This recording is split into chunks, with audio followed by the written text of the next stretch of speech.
hepatitis virales, pues las hepatitis virales son ocasionadas, como su nombre lo dice, por virus que son virus hepatotrópicos, que nada más atacan el hígado. Los otros virus pueden causar problemas hepáticos, ¿sí? Y son los que conocemos como hepatitis exóticas, porque, por ejemplo, cualquier tipo de virus puede causar hepatitis, pero no son virus hepatotróficos. Y los virus hepatotróficos son los que vamos a ver hoy, que quiere decir que son los virus que su órgano blanco es el hígado. Ahí es donde van a atacar. La infección con virus de la hepatitis es la causa más frecuente de enfermedad hepática aguda y crónica a nivel mundial, ¿sí? Casi la mitad de los casos de hepatitis viral aguda en Estados Unidos es resultado del virus de la hepatitis A, una tercera parte del virus hepatitis B y alrededor del 20% son por virus de hepatitis C. Aquí en México, la causa más frecuente de hepatitis viral aguda es la hepatitis A.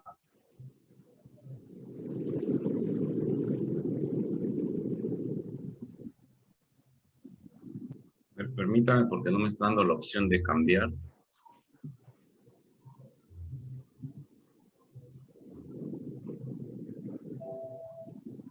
Ahí ya.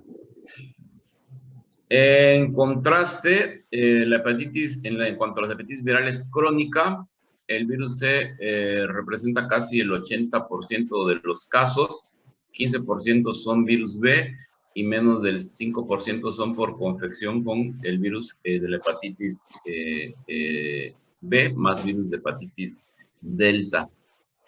Las hepatitis crónicas normalmente son causados por el virus C. La hepatitis B, hasta un 15% puede evolucionar a cronicidad y la hepatitis A no hacen cronicidad.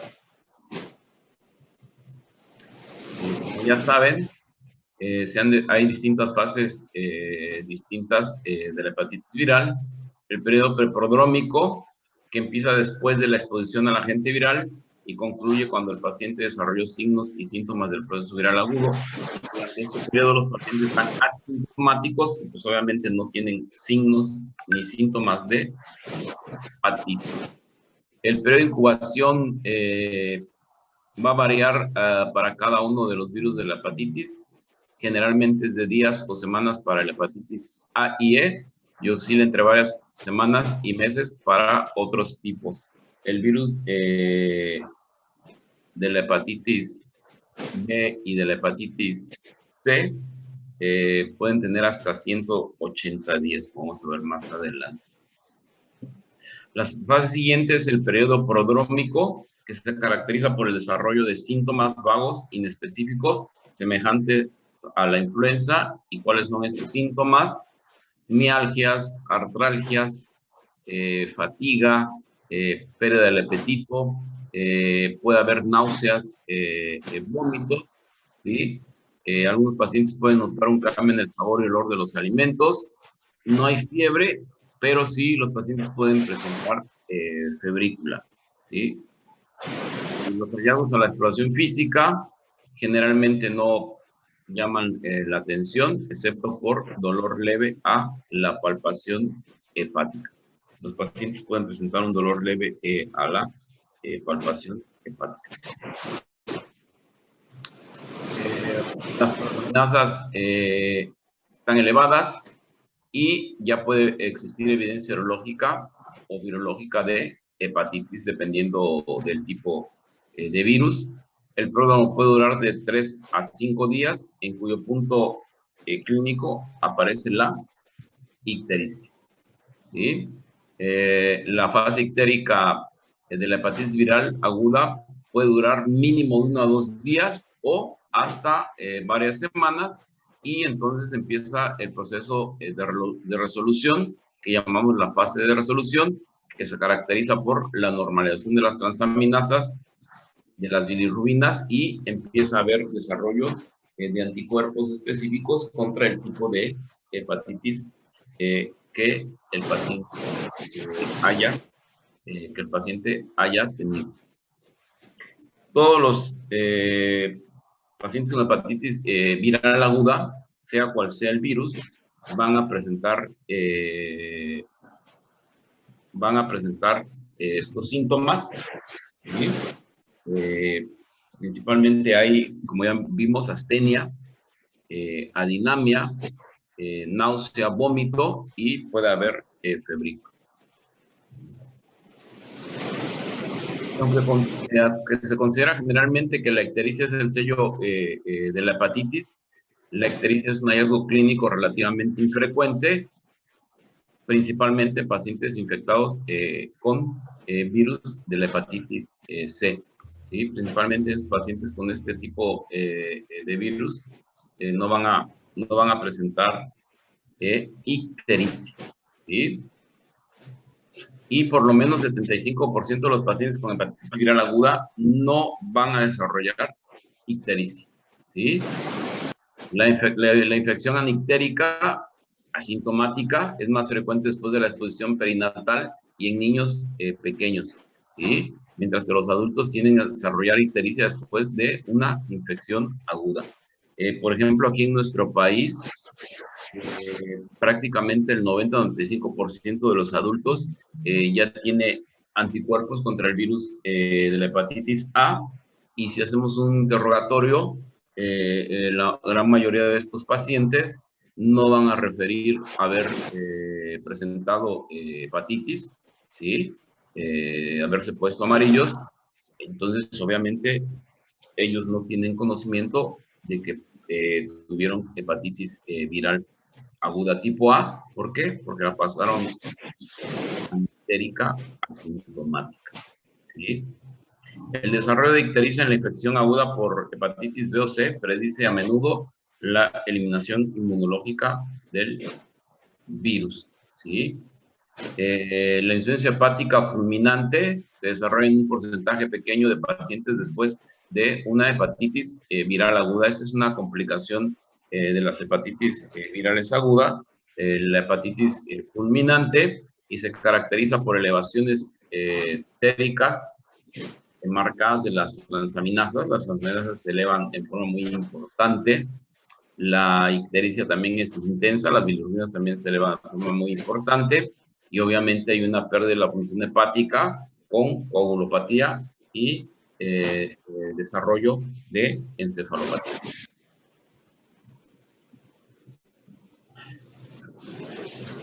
Y este es un cuadrito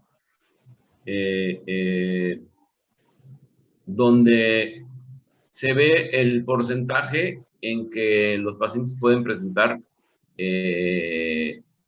insuficiencia hepática fulminante, ¿sí? En la hepatitis viral aguda tipo A se menciona que puede ser del 1%, del 0.1%, es muy raro, ¿sí? Pero en pacientes que tienen una enfermedad hepática crónica, cirrosis hepática, la insuficiencia hepática se puede presentar hasta en 30%, ¿sí? En estos pacientes. En la hepatitis B es el 1%, sobre todo en adultos, y 25% o menos en pacientes con enfermedad hepática crónica. Y aquí van a hacer hepatitis viral crónica el 90% cuando son expuestos prenatalmente, 50% cuando son expuestos de niños, y 5% cuando son expuestos en pacientes adultos. La hepatitis C es muy raro que haga insuficiencia hepática fulminante, porque es muy raro también que haga hepatitis aguda. Normalmente la hepatitis C hace hepatitis crónica, y hasta el 85% de los pacientes van a hacer insuficiencia hepática crónica independientemente de la edad a la que lo adquieran. La hepatitis D en coinfección del 20 al 25% va a ser insuficiencia hepática fulminante. En sobreinfección es poco frecuente, ¿sí? ¿Y qué tasa de cronicidad van a hacer estos pacientes? En coinfección menos del 2% y en sobreinfección el 90%. ¿Y a qué se refieren estos términos de coinfección y sobreinfección? El virus de la hepatitis delta necesita el antígeno de superficie de la hepatitis B para poder infectar. Si no hay antígeno de superficie de hepatitis B, el virus delta no infecta. Y con infección se refiere cuando el paciente adquiere al mismo tiempo hepatitis B y hepatitis D, y sobreinfección se refiere cuando después de una hepatitis B el paciente va a presentar hepatitis delta. En la hepatitis E es del 0.5 al 4% global y hasta un 30% si la mujer se expone al virus durante el embarazo, y al igual que la hepatitis A, la hepatitis E no desarrolla cronicidad. El paciente se cura y queda sin ninguna secuela y queda con sus anticuerpos.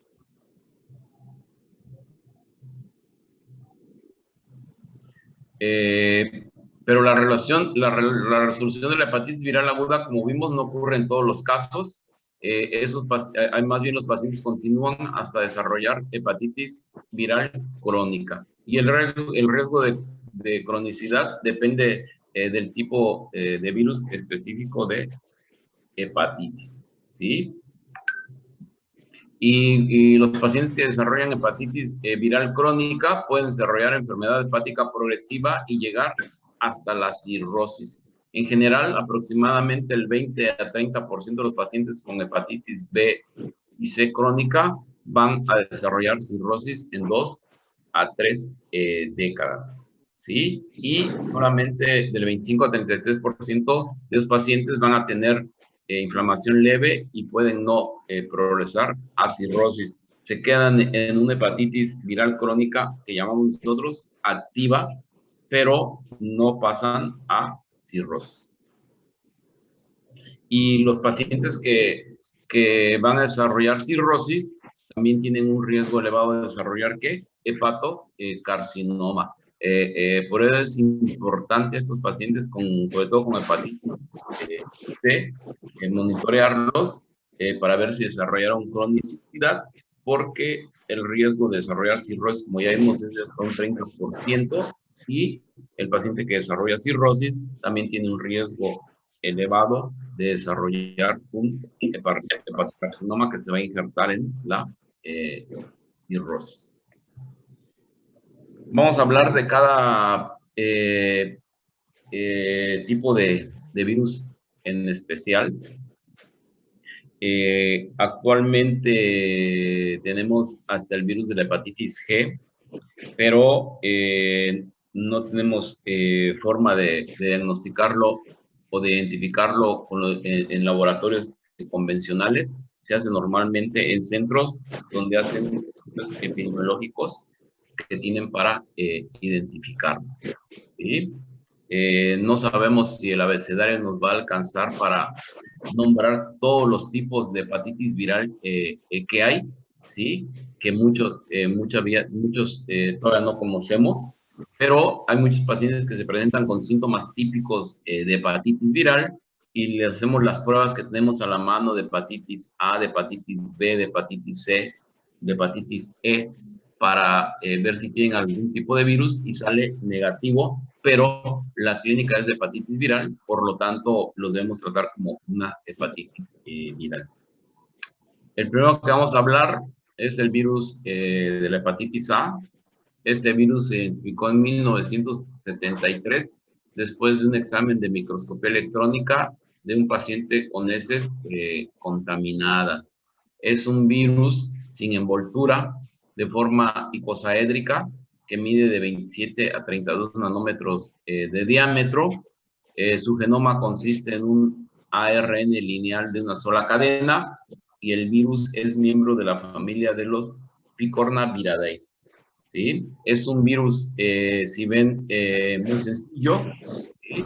con una sola cadena.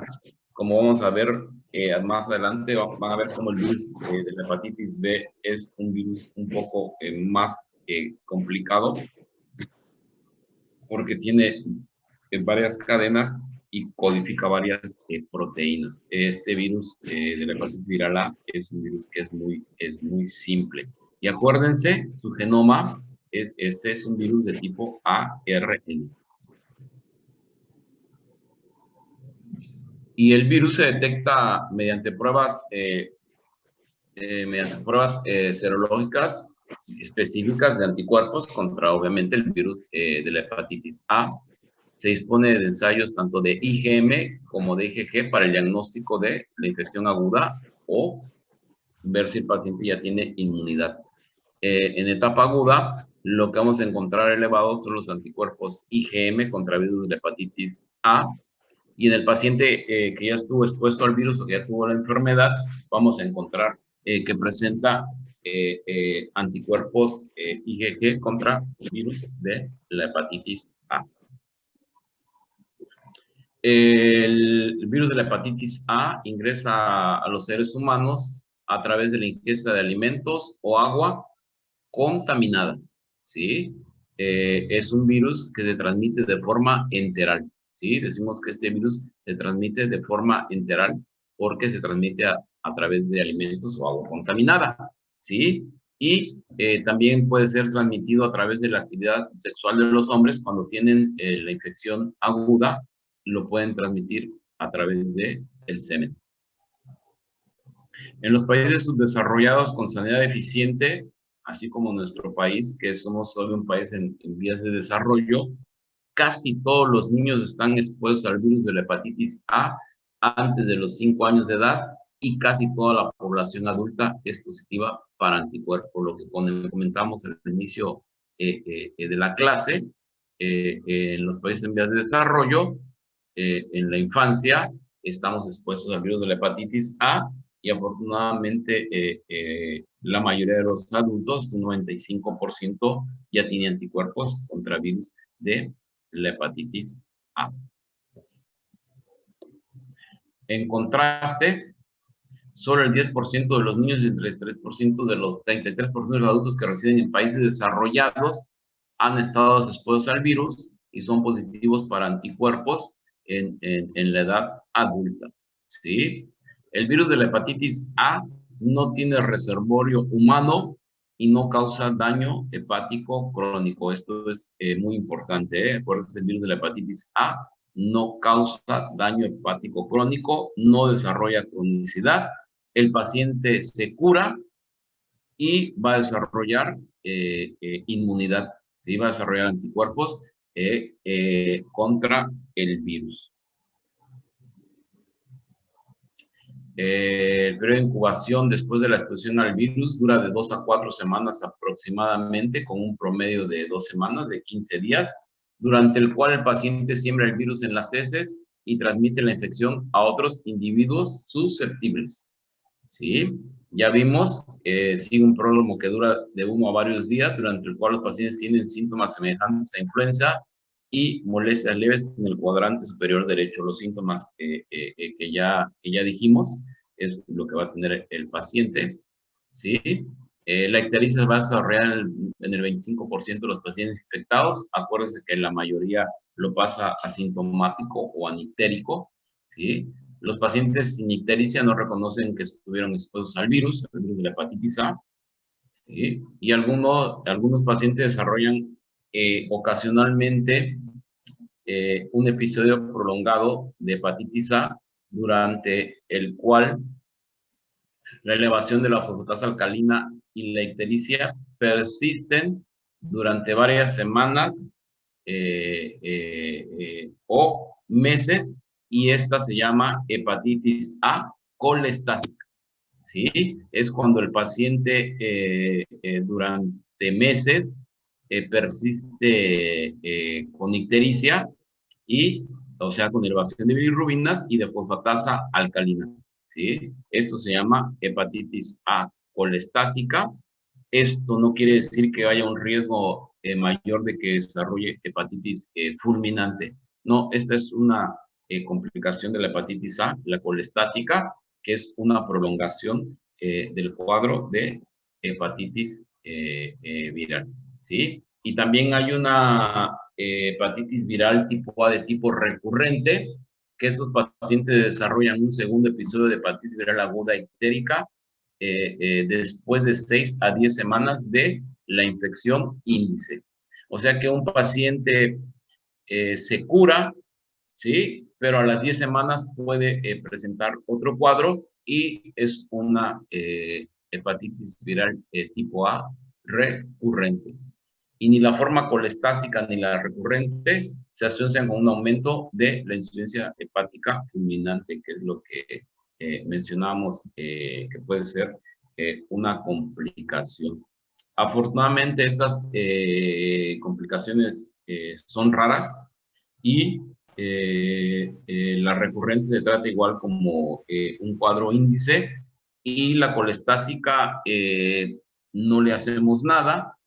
Hay estudios, hay reportes donde se refiere que podemos hacer uso de esteroides a dosis baja sin que nos ocasione ningún problema ni ningún riesgo para el paciente. Esos pacientes con hepatitis colestásica no tienen ningún síntoma, pero el paciente como se ve ictérico es con lo que no está a gusto. Son a los pacientes que les podemos dar un poquito de esteroides a dosis bajas para disminuir un poco las bilirrubinas y se quite el tinte ictérico, que es lo que molesta al paciente. Y acuérdense que si damos esteroides deben ser a dosis muy bajas. Ya hay estudios que lo recomiendan. Doctor, una pregunta, a veces que se me olvide, por favor. Sí, sí, claro, claro. Disculpe, acerca de los esteroides, es que, bueno, todavía el Villalobos menciona que estaba contraindicado totalmente en las hepatitis virales, que No, porque en vez... acuérdate que estamos hablando de la hepatitis colestásica. Ajá, sí, sí, Es es lo una que quería forma preguntar. rara de hepatitis viral, ¿sí? Obviamente, un paciente con hepatitis viral aguda que no tiene colestásica, o sea, que no se prolongó, ese paciente no le vas a dar esteroides, ¿eh? No, Ese no, paciente no le va a dar esteroides. Estamos hablando aquí de la colestásica, que es la que se prolonga, en donde el paciente no tiene síntomas, lo único que tiene es que persiste elevada la bilirrubina y la fosfatasa alcalina, y la recomendación es dar, que podemos usar esteroides a dosis muy bajas, ¿sale? ¿No? ok, ¿Me explico? doctor, gracias. Por eso te decía, ¿no? Ya hay estudios, de hecho yo lo he usado con algunos pacientes que he tenido colestásica, lo he usado a dosis bajas, la prednisona sobre todo, y son pacientes que les va bien y que no se complican. Obviamente tienes que saber usarla, ¿verdad, doctor? Porque si le das las dosis normal, para enfermedades autoinmunes, pues no, obviamente es un paciente que se te va a complicar, que tiene una colestásica y por hacer mal uso de esteroides le vas a provocar una hepatitis fulminante. ¿Sale, doctor? Entonces, ¿cuál es la dosis normalmente que damos, por ejemplo, para pacientes que tienen una enfermedad de tipo inmune, por ejemplo, para una hepatitis autoinmune? ¿Cuál creen ustedes que es la dosis que usamos para ese tipo de pacientes? De esteroides, de prednisona, por ejemplo. No saben. Usamos Serían, normalmente de 1 a 2 miligramos por kilo de peso. O sea que si el paciente pesa 80 kilos, podemos usar de 80 a 160 miligramos diarios de prednisona para un paciente que tiene un problema, una enfermedad autoinmune. En un paciente que tiene colestásica, ¿sí? A lo mejor podemos usar 5 miligramos de prednisona o 2.5 miligramos de prednisona diarios para la hepatitis colestásica. O sea, es una dosis muy baja, doctores, ¿sale? Para que lleven esa idea y no se lleven la idea de que digan, es que el doctor nos dijo que podemos usar esteroides en la hepatitis. No, podemos usar esteroides en la hepatitis A colestásica a dosis muy bajas. ¿Sale, doctores? ¿Sale, doctor? Entonces, Sí, doctor. obviamente, si te llega un paciente, te repito, con una hepatitis viral aguda, no le vas a dar esteroides ni a dosis bajas ni a dosis convencionales, ¿no? Porque no es la indicación. Es nada más para la colestásica. La recurrente no tienes que usar esteroides. ¿Alguna otra duda? ¿No? Seguimos adelante. Para la hepatitis A, afortunadamente también hay vacuna. Se ha preparado una vacuna viva y atenuada para la hepatitis A. ¿Qué quiere decir esto? Que el virus, se usa un virus vivo, pero atenuado, cultivando el virus en un cultivo de células renales fetales de mono y en cultivos de células pulmonares humanas. Esta vacuna es barata, eficaz y se puede administrar por vía oral. También se ha preparado una vacuna recombinante utilizando únicamente la proteína viral del virus. Pero la vacuna que se usa actualmente, esta que se da por vía oral, que ya está dentro de la cartilla nacional de vacunación. Me imagino que ustedes están vacunados contra la hepatitis A, están jóvenes y yo creo que a ustedes sí les tocó la vacuna contra la hepatitis A. ¿Tienen alguna duda de hepatitis aguda, doctores? No, doctor. Vamos a pasar con la hepatitis viral tipo B. Este es el más complejo de los virus del tipo de la hepatitis. Es miembro de la familia de los etnavirus. Es un genoma de ADN. Es también el único virus que su genoma, de los virus de la hepatitis virales, que su genoma es ADN. Es parcialmente circular, de doble cadena, que codifica 4 proteínas mayores, que son la de superficie, la del centro, la que llamamos core, la polimerasa, la DNA polimerasa y las proteínas C. ¿Sí? Si recuerdan, el virus de la hepatitis B es de una sola cadena, es lineal y es un virus muy sencillo, ¿no? El virus de la hepatitis B es más complejo por la forma que tiene, ¿no? Y es el único que su genoma es ADN. Todos los demás son ARN. Y miren, esta es la imagen del virus, ¿sí? De doble cadena y con todas las proteínas que va a codificar. Además del humano o como huésped, el virus de la hepatitis B infecta y se replica dentro de 3 diferentes especies de animales: la marmota, las ardillas y los patos. ¿Sí? Se pueden infectar de virus de hepatitis B y también pueden replicar el virus. Existen varios genotipos, ¿sí? De la A a la H, y los encontramos a nivel mundial, con cada región con diferente genotipo. ¿Sí? El genotipo A es más frecuente en americanos no asiáticos, mientras que los genotipos B, C y D se encuentran más frecuente en asiáticos.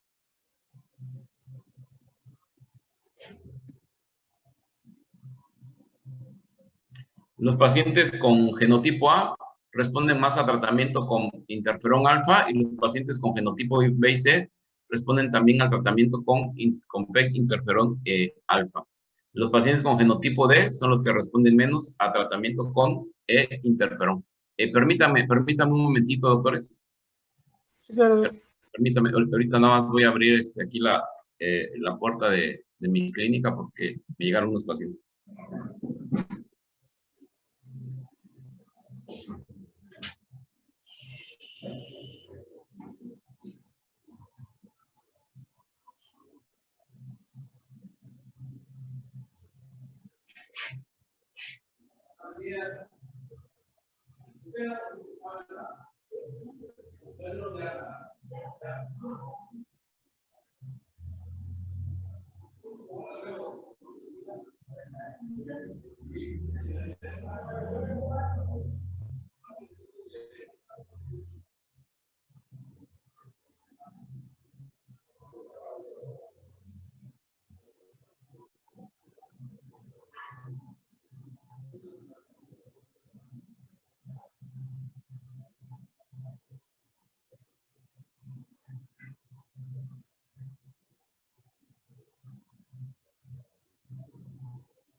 No, seguimos, doctor, es una disculpa, pero llegó un pacientito.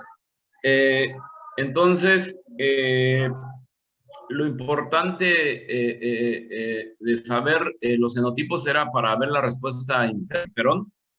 Actualmente era el tratamiento, anteriormente era el tratamiento que dábamos, pero vamos a ver ahorita en los tratamientos. Actualmente ya el tratamiento es a base de antivirales y que le pegan a cualquier genotipo.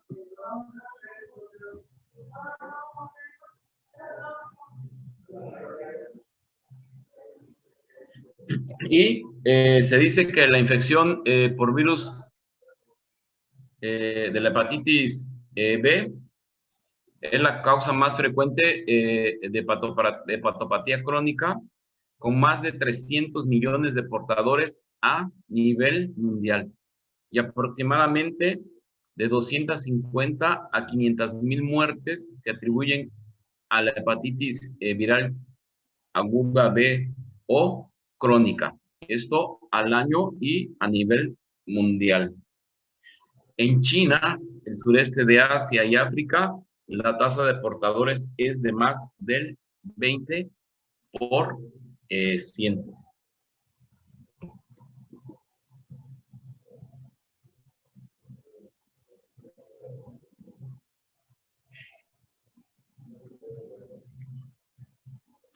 En áreas del mundo con prevalencia más alta, hasta del 50%, todas las infecciones nuevas son resultado de la transmisión vertical o perinatal. O sea, durante el embarazo de la madre si es portadora al bebé, o perinatal durante el parto. ¿Sí? En áreas de baja prevalencia, el virus se propaga más frecuentemente a través de actividad sexual y el uso de drogas intravenosas. En nuestro país, normalmente la transmisión más frecuente es a través de la actividad sexual. ¿Sí? Se puede transmitir también por el uso de sangre o derivados de sangre y, como vemos ahí, el uso de drogas. Pero normalmente aquí en nuestro país, que es un área de baja densidad de transmisión, normalmente es a través de la actividad sexual.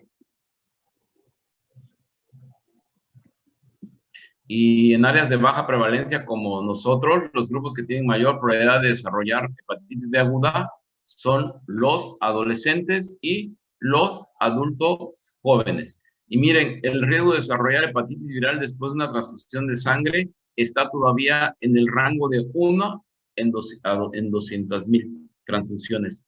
A pesar de que actualmente la transfusión de sangre es segura, porque se hacen muchos estudios no solamente en busca de hepatitis B, sino de muchas otras enfermedades, todavía hay transmisión de hepatitis B por transfusiones sanguíneas y que van en el rango de 1 a 200,000. De 200,000 transfusiones, uno puede infectarse todavía de hepatitis B, a pesar de que actualmente la sangre ya es más segura para la transfusión.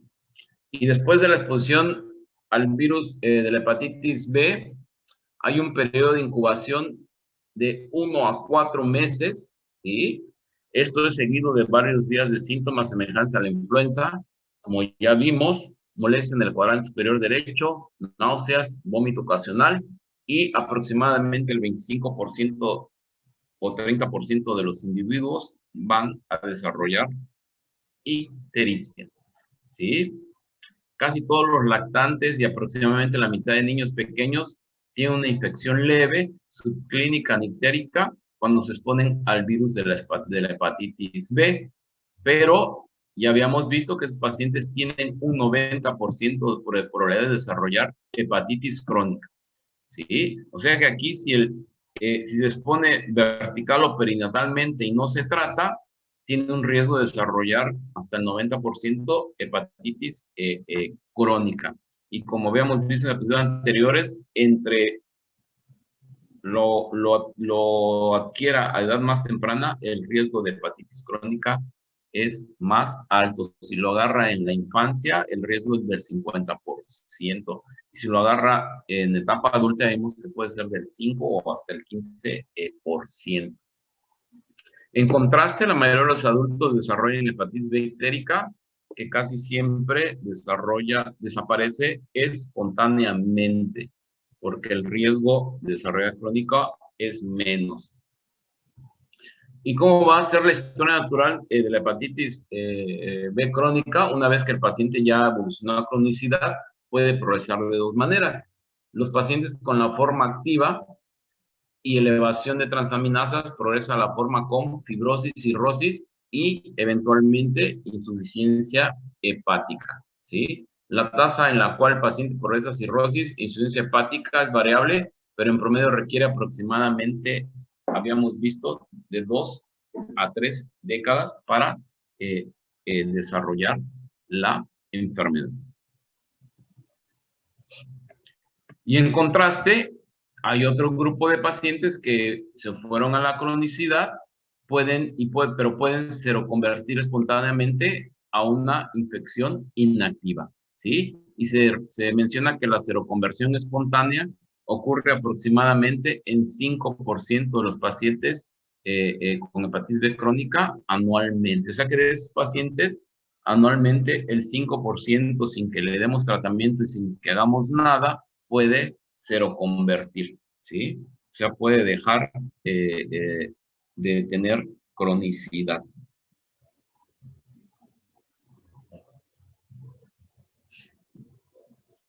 Hay una inmunoglobulina sérica, ¿sí? Que es hiperinmune, que tiene una alta concentración de anticuerpos y que es eficaz para una inmunización pasiva si se administra de forma profiláctica en un plazo de horas después de la infección, ¿sí? O sea que si yo me di cuenta que estuve en contacto con un paciente de hepatitis B y tuve contacto con él, alguna herida, me puedo aplicar la gamma globulina hiperinmune, ¿sí? Y puedo lograr una inmunización pasiva. Esto es si lo aplico a las horas siguientes del contacto. Si lo aplico a los días, la gamma globulina hiperinmune no tiene ninguna actividad para hacer una inmunización pasiva, ¿sí? Hay dos tipos de vacuna que están disponibles actualmente en el mercado para el virus de la hepatitis B. Hay una vacuna que es derivada del plasma, que es producida por el cultivo, la purificación y el tratamiento químico de una forma no replicante y no infecciosa del antígeno de superficie de la hepatitis B de pacientes con hepatitis B activa, ¿sí? Y La vacuna recombinante, que es producida insertando el gen S clonado en el genoma de levaduras, resultando en una síntesis de antígeno de superficie que subsecuentemente es purificado, ¿sí? Esto se hace con ingeniería genética. Ambas vacunas son altamente inmunogénicas y resultan en títulos altos de anticuerpos contra antígeno de superficie en más del 90-95% de los pacientes en 4 a 6 semanas.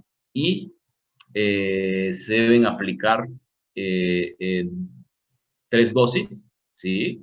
Se aplica la primera, a los 30 días debemos aplicar la segunda y a los 60 días debemos aplicar el tercer refuerzo para alcanzar títulos altos de anticuerpos, porque si no lo hacemos así, lo más seguro es que no desarrollemos anticuerpos. ¿Y quiénes deben vacunarse contra la hepatitis B?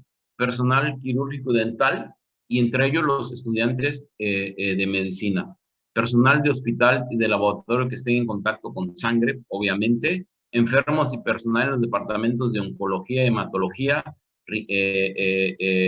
riñón, pacientes que tengan retraso mental y pacientes también que tengan alguna hepatopatía. Aquí está, retrasados mentales también deben recibir la vacuna contra la hepatitis B.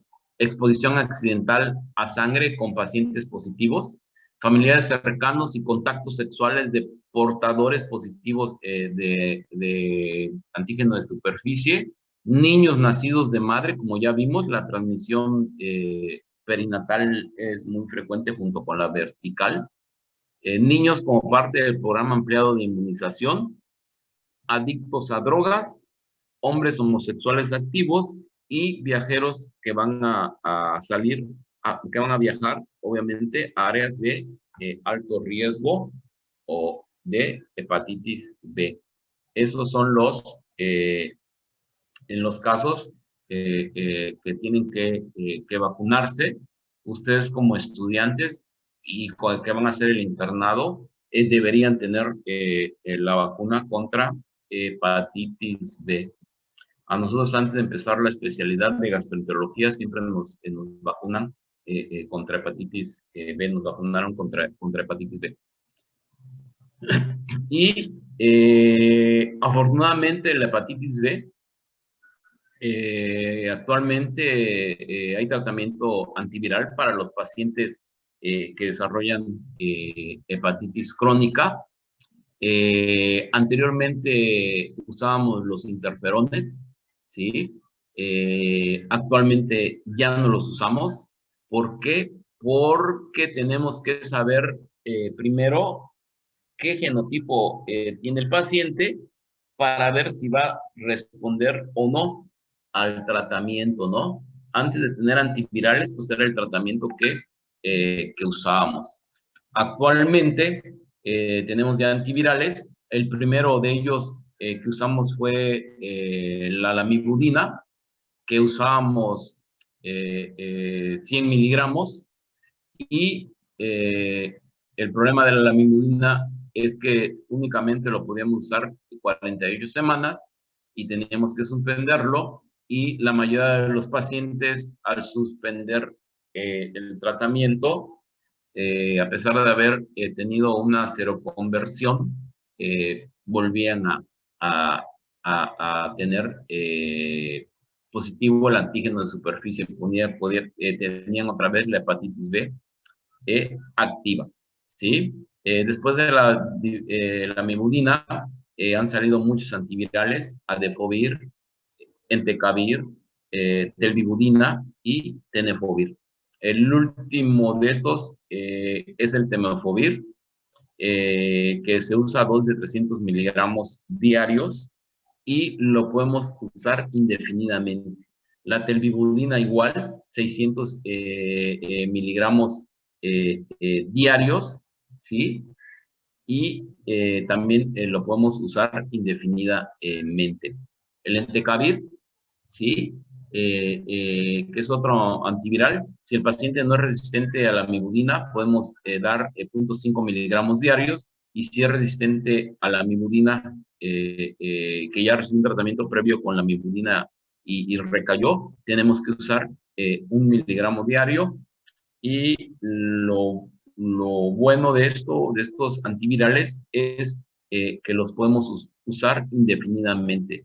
El paciente los puede estar usando toda su vida, porque como ven con Adefovir y con la mibudina, no los podíamos usar indefinidamente, ¿no? Lo más que los podíamos usar era hasta 1 año, y la gran mayoría de los pacientes volvían, después de haber seroconvertido, de haber desaparecido el antígeno de superficie, volvían a tener actividad de hepatitis B. Entonces, este es el tratamiento, ¿sí? Pueden usar entecavir, pueden usar telbibudina, o pueden usar el tenofovir, y lo pueden usar con cualquier tipo de genotipo, ¿sí? Son pangenotipos, y lo pueden usar indefinidamente, ¿no? Esa es la ventaja que nos da, que el paciente puede usarlo indefinidamente y con realmente muy pocos efectos secundarios. Les voy a mostrar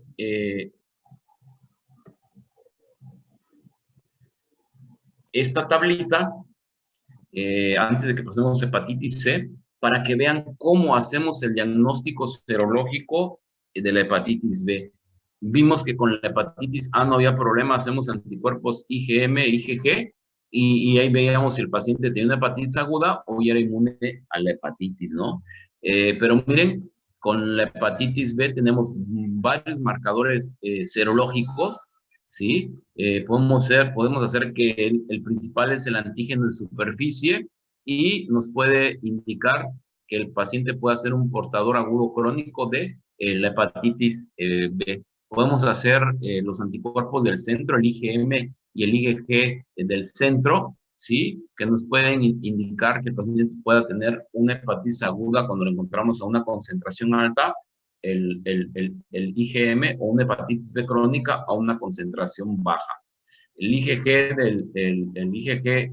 el anticuerpo IgG del centro nos puede indicar que el paciente tiene una exposición pasada a la hepatitis B, obviamente con antígeno de superficie en negativo, porque si el paciente tiene IgG contra el centro negativo, pero tiene antígeno de superficie positivo, pues es un paciente que sigue activo, ¿verdad? No, aunque tenga anticuerpos del core, si no ha negativizado el antígeno de superficie, sigue con una hepatitis B crónica, como aquí lo menciona, ¿no? Con antígeno de superficie positivo, eso sigue crónico, ¿sí?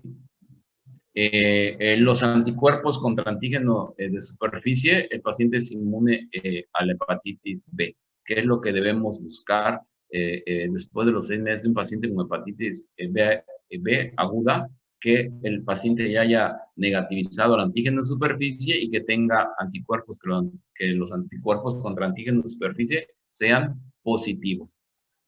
Los antígenos el antígeno E nos indica hepatitis viral aguda, y su persistencia significa un estado infeccioso continuo. ¿Qué quiere decir? Que el virus sigue replicando muy alto, una réplica muy alta, ¿sí? Los anticuerpos contra el antígeno E nos indican convalescencia. Y o estado infeccioso continuo, si por ejemplo el antígeno de superficie está positivo. Y la ADN polimerasa también nos indica un estado infeccioso continuo, o sea que hay una réplica viral muy importante, que el virus está replicando en forma importante. Por eso debemos pedir todos esos marcadores serológicos en un paciente con hepatitis B, ¿sí? Después de los 6 meses hay que hacer todo su panel para ver en qué etapa se encuentra. ¿sí? Aquí lo importante es que desaparezca el antígeno de superficie y que desarrolle anticuerpos contra antígeno de superficie. Ese paciente ya es inmune a la hepatitis B. ¿Tienen alguna duda, doctores, con estos marcadores serológicos?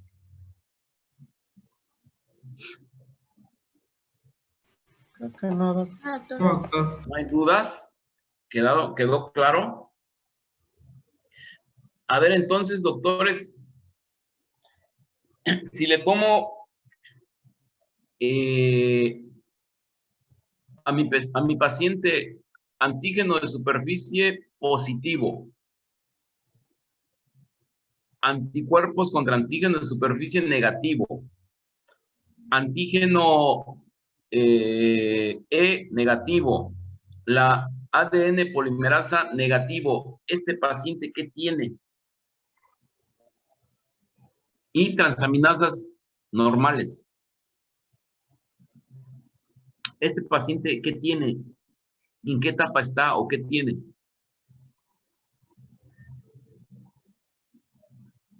Tiene inactiva, ¿no? Dice inactiva, es el doctor. Digo, A ver. aguda, perdón. Aguda. Sí. Acuérdate que para que hablemos de cronicidades después de los 6 meses, ¿no? Después de que tú adquiriste el virus de la hepatitis B, a los 6 meses ya tienes que tener antígeno de superficie, anticuerpos contra antígeno de superficie positivo y antígeno de superficie negativo. Eso quiere decir que ya te curaste. Si después de los 6 meses tienes antígeno de superficie positivo, así como te lo pinté, tú nos dices, doc, que tiene una hepatitis aguda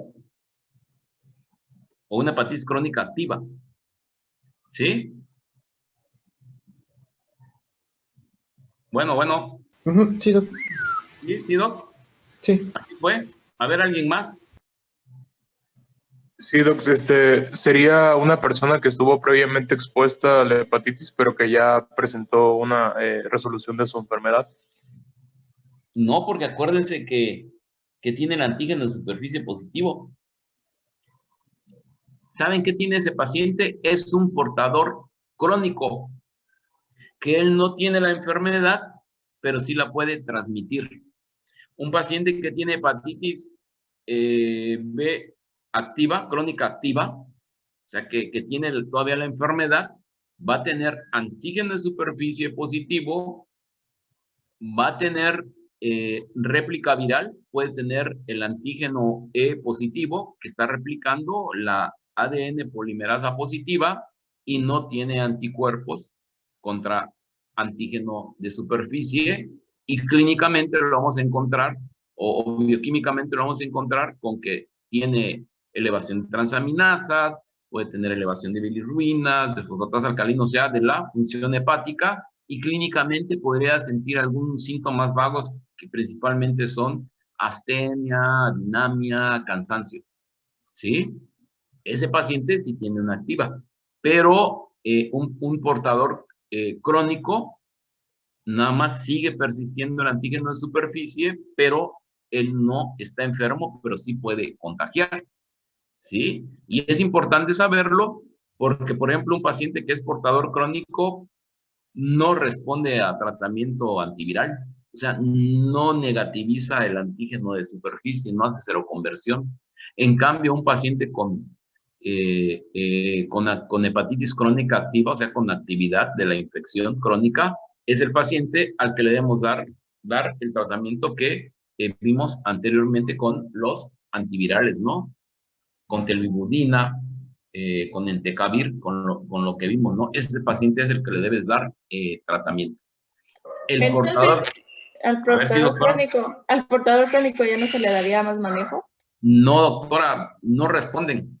No. Le puedes ofrecer, hay casos ahí reportados de que con tratamiento antiviral hacen seroconversión y negativizan, pero no, fíjate que no. Entonces, es un paciente al que debe decir, usted no está enfermo, es nada más es un portador, pero que sí transmite la infección, ¿verdad?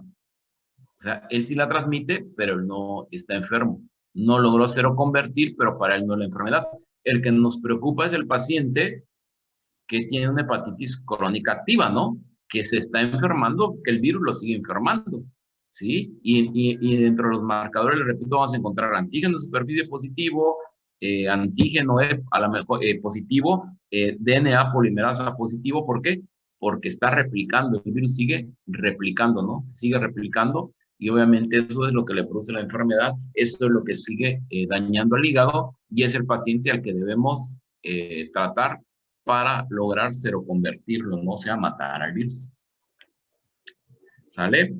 Chequen bien esto, doctores, los marcadores serológicos, lean bien, porque estos son ejemplos que les estoy poniendo, ¿verdad? Pero luego encontramos pacientes que tienen este positivo, que es negativo, y debemos checar en qué etapa está, ¿no? Para darle el tratamiento. ¿Sale, doctores? Y mañana continuamos con los demás virus, porque como ven, es algo larguito, pero yo creo que mañana terminamos con los demás virus, ¿no? ¿Sale? Mañana vamos a seguir con hepatitis C, con hepatitis D y con hepatitis E. Y chequen bien esto de los marcadores serológicos de hepatitis B para que mañana con un tiempecito sigamos poniendo ejemplos para que vean ustedes cómo pueden encontrar a los pacientes. ¿Sale, doctores? Sí, doctor. Gracias. Gracias. Hasta mañana, doctores. Nos vemos mañana a las 7. Hasta luego, doctor.